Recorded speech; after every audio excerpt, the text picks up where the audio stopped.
Hello my dear friends, कैसे हैं आप सब। आज मैं आप सभी के इनफैक्ट लड़कियों के लिए एक बहुत ही ज़रूरी निजी बातें आप सबके सामने लाने आई हूँ। जैसा कि मेरा काम है रियलिटी को सामने लाना, क्लैरिटी को सामने लाना। मैं Puja, life coach, counsellor, psychologist, healer, आज आप सबको शादी से रिलेटेड कुछ ज़रूरी बातें समझाने आई। अक्सर हम सब सोचते हैं कि शादी परिवार की रजामंदी से होनी चाहिए, परिवार वालों के साथ मिलकर होना चाहिए। लव मैरिज भी हो पर वो भी परिवार के साथ मिलकर होना चाहिए। लेकिन जरूरी बात ये नहीं है कि मिलकर होना चाहिए या नहीं मिलकर होना चाहिए। जरूरी बात ये है कि जो मिलकर रहने वाले हैं उनके अंदर में उनकी नीयत क्या है। हम तो मिलकर रहना चाहते हैं, हम सबको शामिल कर लेते हैं, लेकिन अक्सर लड़कियों के केस में ऐसा होता है कि जब लड़की पढ़ रही होती है या आगे बढ़ रही होती है तभी ये शादी का टॉपिक आता है। जो लड़कियां नहीं पढ़ रही, नहीं दिख रही, उनके साथ इतना बड़ा सीन नहीं होता। कभी सोचा है आपने? आए दिन हम ऐसे बड़े बड़े केसेस देखते हैं कि लड़की एमबीबीएस बन गई, उसके परिवार वालों ने उसे जान से मार दी। एक लड़की, इससे पहले भी न्यूज में केसेस आए थे जिसमें लड़की काफी अच्छी हाई सोसाइटी में काफी आगे बढ़ गई थी और वो अपने नाना से मिलने जा रही थी एंड बाइक पर ही उसका एक्सीडेंट। ऐसा ही क्यों? और तो और कई बार तो ऐसा होता है कि जो लड़की सबसे ज्यादा पढ़ी लिखी होती है उसकी सबसे ज्यादा घटिया घर में, सबसे ज्यादा नीच घर में, सबसे ज्यादा गरीब घर में और सबसे ज्यादा नीचा भी उसे ही दिखाया जाता है। और बढ़ावा अनपढ़, जो घर में बैठी हुई है, चुगली चगाटी कर रही हैं, खाना बना रही है, उनकी ज्यादा इज्जत करी जाती है। मैं ये नहीं कह रही कि उनकी वैल्यू नहीं है, वैल्यू है, सबकी जिंदगी है। लेकिन जो स्ट्रांग है उसी को ही क्यों जान से मारा जाता है, नीचा दिखाया जाता है। लड़कों के साथ ऐसा क्यों नहीं होता? मेरा सवाल सिर्फ इतना है, क्यों बाप को शादी करने के लिए समाज की जरूरत पड़ती है? क्यों बाप को गुट बना के चलने की जरूरत पड़ती है अपनी ही बेटी की शादी करने के लिए? क्यों बाप को अपनी ही बेटी को जान से मार देने की जरूरत पड़ती है? और जवाब क्या आता है कि समाज के डर की वजह से मैंने ये सब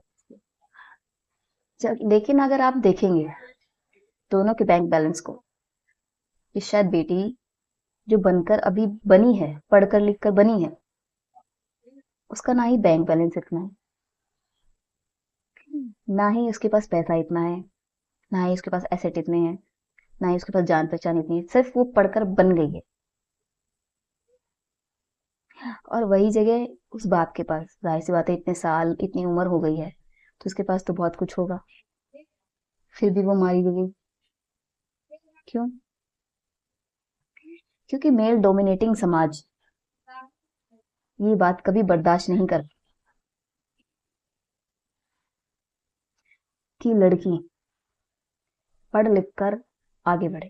भले ही वो समाज में बोलता है कि मेरी बेटी मेरे से भी नाम ऊंचा होना चाहिए, मेरे से भी ज्यादा पढ़ा लिखा होना चाहिए। अगर होना चाहिए तो फिर मर क्यों जाती हैं लड़कियां अपने ही परिवार वालों के हाथ में? कई बार तो मामा ही मार डालते हैं। जब पढ़ लिख रही होती है तब तो वो नहीं आते हैं, लेकिन जब वो पढ़ लिख जाती है और जब कमाने लगती है तब मामा आ जाते हैं। और वो मामा उस बच्चे के पास नहीं आते हैं, उसके माँ बाप के पास आते हैं, अचानक से रिश्ता जोड़ने का मतलब लेकर। लेकिन वो रिश्ता जोड़ने का मतलब नहीं था, वो घर में घुसने के लिए दखलंदाजी करने का तरीका था, सिर्फ एक जरिया, ताकि उसके जरिए वो उस परिवार में शामिल हो सके। जाहिर सी बात है, एक बच्चा नहीं जाएगा, उसकी लाइफ है, बिजी है, वो क्यों जाएगा? उसे क्या लेना देना, मामा आया, खाया पिया, चला गया। लेकिन वो मामा, वो रिलेटिव जो अचानक से बच्चों के सक्सेसफुल होने के बाद आते हैं, अक्सर हमें उन पर गौर करना चाहिए, जो कि हम नहीं करते। कोई भी माँ बाप नहीं करता, कोई समाज नहीं करता। सबको लगता है सक्सेसफुल हो गए, अब हमें सबके साथ मिलजुल कर रहना चाहिए, हमारा नाम हो रहा है, पहचान बन रही है, लोग हमें जान रहे हैं, हमारे समाज में रुतबा बन रहा है। बस इतने तक माँ बाप की सोच अटक कर रह जाती, और कोई बाहर वाला आकर सेंध मारकर चला जाता है। नतीजा यही कि वो बेचारा जो बच्चा सक्सेसफुल हुआ था, या तो वो मारा जाता है, या फिर वो डिस्ट्रॉय हो जाता है, या फिर उसकी गलत घर में शादी कर दी जाती है। Last but not the list, उनके जो इंटेंशंस हैं वो पूरे हो जाते हैं। उसके बाद वही पुराना तरीका, लड़ झगड़ के वापस चले जाना। और ये सिर्फ एक या दो परिवार में नहीं, हर परिवार, एवरी फैमिली, कोई भी इस ट्रैप से निकल ही नहीं पाता है, क्योंकि ये एक भेड़ चाल है, ये एक गुट है, ये एक ग्रुप है, जिसे हम जेनजीज को समझना होगा और तोड़ना होगा, और इसके लिए नए रास्ते बनाने होंगे।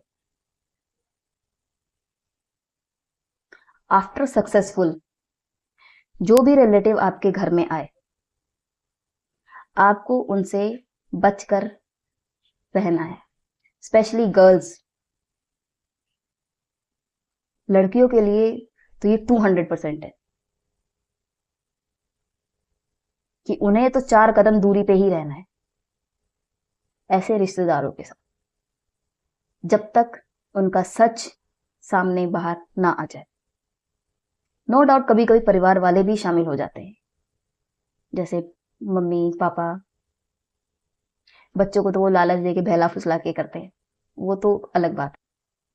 मम्मी पापा से या तो इज्जत के नाम पर या इमोशंस के नाम पर वो आएंगे ही आएंगे, ये गारंटेड है। आप किसी भी सक्सेसफुल आदमी के घर में जाकर पूछिए, अचानक से उसके घर में सारे रिलेटिव्स आ जाए, अचानक से। और ये एक बहुत ही बड़ी traumatic mental health issues create करने की सबसे बड़ी वजह है उस सक्सेसफुल होने वाले आदमी के लिए। कहीं ना कहीं वो सक्सेसफुल होना ही उसके लिए एक कर्स बन जाता है, एक पाप बन जाता है,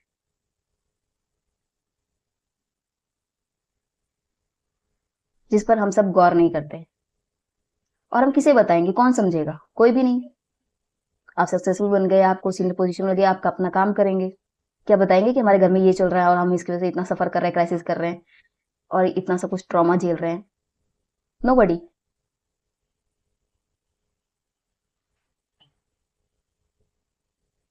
हमें और आपको और हम सबको ये समझना चाहिए कि जो आपकी तकलीफ में आपके साथ नहीं है, उसे आपको अपने अच्छे वक्त में भी नहीं रखना है। वो कोई भी हो सकता है, रिलेटिव, रिश्तेदार, करीबी, पराए, दोस्त, दुश्मन, कोई भी। मैं दुश्मनी मोल लेने के लिए नहीं कह रही हूँ, बस उससे बचकर रहना है, बाउंड्रीज बनानी है, लिमिटेशंस रखनी है। वो आएगा ही आएगा, वो नहीं रुकेगा, क्योंकि उसका मकसद हमेशा से ही यही था, तभी तो वो छोड़ के गया था। जब आपको सबसे ज्यादा जरूरत थी। इसीलिए वो आपको लात मारकर, आपको नीचा गिराकर, आपको बेइज्जत करके गया था, क्योंकि वो आपको गिराना चाहता था। और अगर सक्सेसफुल होने के बाद वो ही आपकी तारीफ करे, जो कि अक्सर इस दुनिया में होता है, तो आपके दिमाग में रेड अलर्ट, रेड फ्लैग आ जाना चाहिए। किसी भी रिश्ते में, किसी भी रिश्ते में